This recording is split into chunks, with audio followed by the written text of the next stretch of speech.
अस्सलामुअलैकुम एवरीवन, आप लोग कैसे हैं। आई होप आप लोग भी ठीक ही होगी। अल्हम्दुलिल्लाह मैं भी ठीक हूँ, अल्लाह के शुक्र और आप सबकी दुआ है। तो चलिए आज चिकन पुलाव बनाती हूँ।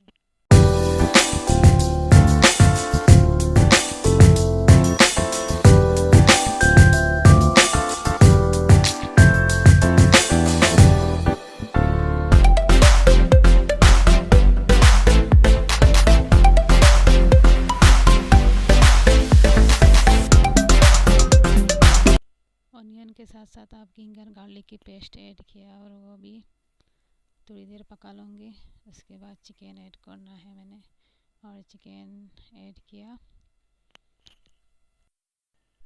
अब इधर मैंने मसाला ऐड करूँगी, पाउडर मसाला, ये हल्दी, रेड चिली पाउडर, धनिया, ये सब, और ये मसाला भी ऐड किया मैंने।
फिर से मैं आ गया इधर, मेरी पुलाव पक के रेडी हो गई है खाने के लिए।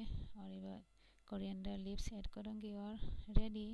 अब खाना ही है बस। और ये बहुत टेस्टी हुआ और ऐसे ज़्यादा मसाला वसला मैंने ना ऐड नहीं किया, सिंपल से बनाया है, बस खाने में बहुत टेस्टी हुआ। अगर आप लोगों को वीडियो अच्छा लगे तो लाइक, कमेंट एंड सब्सक्राइब कीजिए। और वीडियो वॉचिंग के लिए थैंक यू सो मच। फिर मिलेंगे कभी एक नए वीडियो के साथ। अल्लाह हाफिज़।